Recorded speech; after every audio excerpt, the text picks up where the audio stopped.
So the SmackDown after WrestleMania just concluded, and we are going to talk about the full episode and everything that happened in it. It is going to be in under 10 minutes. This is going to be my first ever SmackDown review in under 10 minutes, so let's get into it. So John Cena, the new undisputed WWE champion, kicked off the show with a decent promo until Randy Orton came out, interrupted him. It wasn't short after John Cena came out that Randy Orton came out. We got a pretty good back and forth between the two. Basically, Randy Orton, a little bit of a promo that people weren't expecting, and maybe I wasn't expecting, but basically Orton came out and said, man, you just need to grow up and you need to become a father. And we all know how John Cena feels about kids, so we knew it wasn't going to be good from there. John Cena basically said, you should be ashamed of yourself to coming out here and parent shaming me. He basically looked at the parents in the WWE universe in Fort Worth and basically said, I've been raising your kids better than you have in the past 25 years. And he went on a rant about how he's been a better parent to the kids and everything. And Randy made a lot of good points, like what about the Make-A-Wish kids? What about all those? You're telling me those meant nothing to you? And John Cena basically said that, yeah, the fans, they meant nothing to him over the past 25 years, which, you know, with this new heel character of John Cena, it makes sense and it fits. They did eventually get into officially setting up the match for Backlash, St. Louis, Missouri. It's going to be Randy Orton versus John Cena for the WWE Undisputed Championship. That match could go either way, but personally, I think Cena is probably going to retain.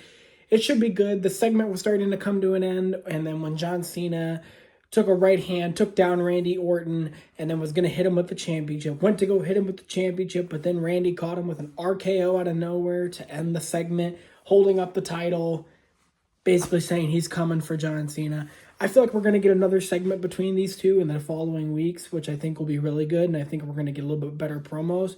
But for the first start of a little bit of a story, I think it was pretty solid. So this segment opened up the show, and I liked it.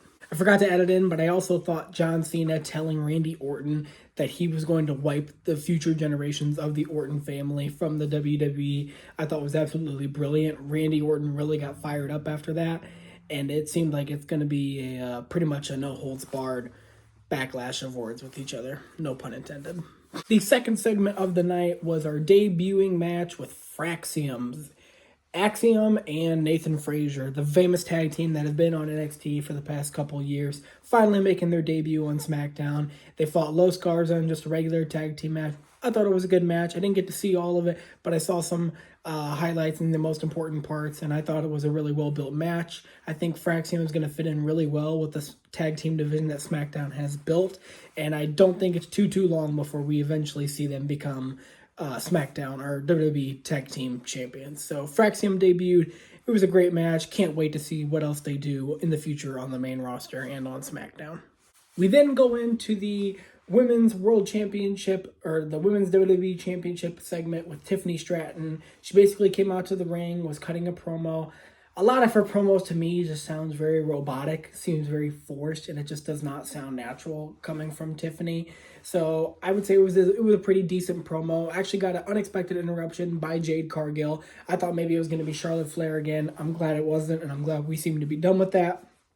Jade Cargill comes out and pretty much says, you know, hey, I want a match with you, and they did the match right there on SmackDown. Sadly, it did end in disqualification after Naomi came out and attacked Jade Cargill. The match was getting pretty good, but yeah, Naomi came out, attacked Jade Cargill, cost her the match, ref rung the bell, and then after Naomi and Jade were pretty much out of the arena, then Nia Jax comes up behind Tiffany Stratton, takes out Tiffany Stratton, basically saying she's coming back for her WWE Women's Championship. We've already seen Tiffany versus Nia. I feel like there's nothing really more to visit there. I don't really think a lot of people have a ton of interest in it, but we're just going to have to see where it goes. But it very well looks like we might be getting that at Backlash. We have a new WWE Women's United States Champion, and that is in Zelina Vega. Finally, she is getting her flowers for all the dedicated time that she has spent in the company and just not basically getting recognized. She wasn't even on the Mania card. Well, Chelsea Green wasn't either. I think it just was time to take the title off Chelsea Green. If they wouldn't have done it with Zelina Vega tonight, I think it would have just ruined her character, and it probably would have just been downhill. I mean, not that her character has a lot of support going into that match, but a lot of people, she does seem like to be a natural babyface, and a lot of people do tend to like her. So I think having her take the Women's United States Championship was a good call. We'll have to see how the title reign goes. I imagine she'll probably have a rematch with Chelsea Green. Maybe she'll lose it back to her. We'll just have to see. But it was a pretty good match, and I'm just happy to see Zelina Vega finally winning women's singles gold in the WWE. We then cut to inside the ring. The Miz is out there in the center of the ring cutting a promo, basically about to say how awesome he is. And as he's about to say awesome, he goes, "I'm the Miz, and then the lights go out, the candles lit up, and all we heard was the root of all evil. Yes, indeed, ladies and gentlemen, Aleister Black is back in the WWE. He's been gone ever since like 2021 or 2020.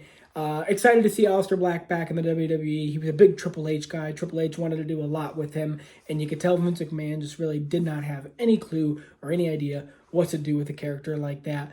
But under Triple H, I do believe that he is going to be booked better, and I'm just excited to see him back and excited to see where it goes. I imagine he'll probably end up winning singles gold later on. We've already got a bunch of dream matches for him that I have in mind. Him versus Penta, him versus Gunther, him versus Logan Paul, him versus AJ Styles, just quite a bit. I'm pretty sure we've already seen him versus AJ Styles, but still would love to see it again.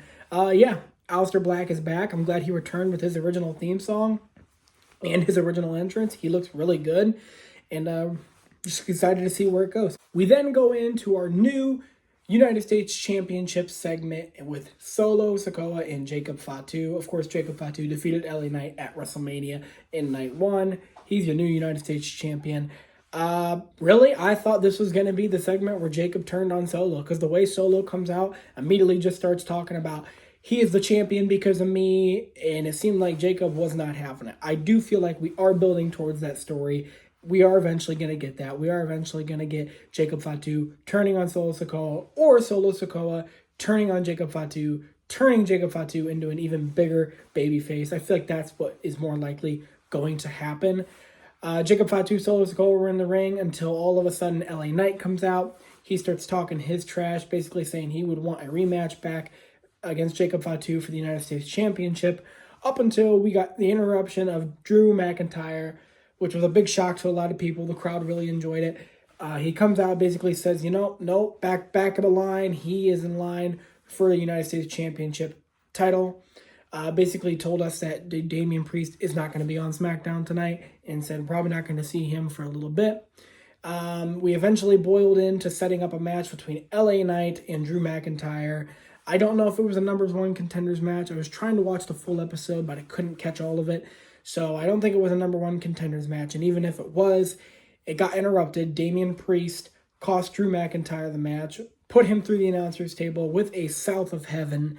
LA Knight was left in the ring, and then all of a sudden, Jacob Fatu comes down to the ring, takes out LA Knight, takes out Damian Priest, and just took out everybody there, standing tall. So I think maybe we are going to get a Fatal 4-Way match at Backlash after seeing SmackDown tonight with Jacob Fatu, Drew McIntyre, Damian Priest, and LA Knight for the United States title, which that is the match I would book personally. But if we don't end up getting that, we'll have to see what match we're going to get for the United States Championship.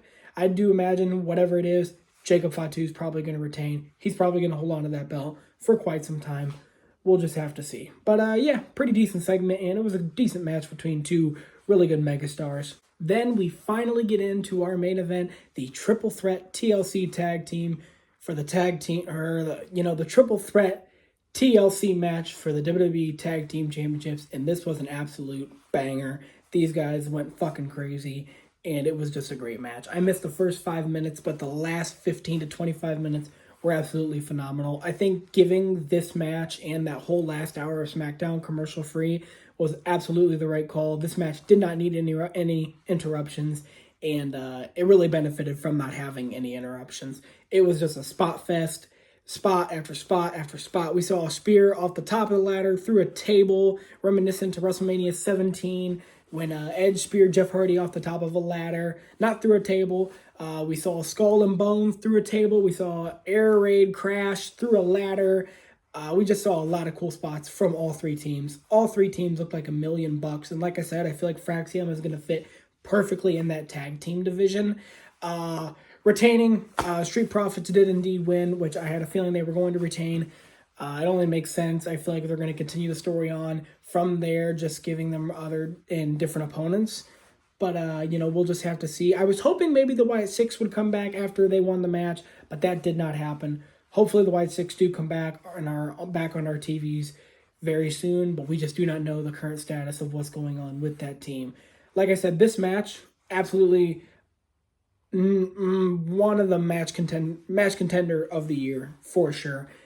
If you can, go back and rewatch it. If you missed it, go back and rewatch it. I definitely suggest it. You'll have a great time. If this is one of those matches you want to show friends that aren't into wrestling, this is one of those matches you can show them that might get them involved. I tried to do it in under 10 minutes. I tried to just get the most important stuff out. I hope you guys enjoyed this video, and what'd you guys think about the SmackDown after WrestleMania? I thought it could have been a little bit better, but I thought it was okay, and I'm excited to see what we have in store for Monday Night Raw. I'll see you guys in the next one. Take care.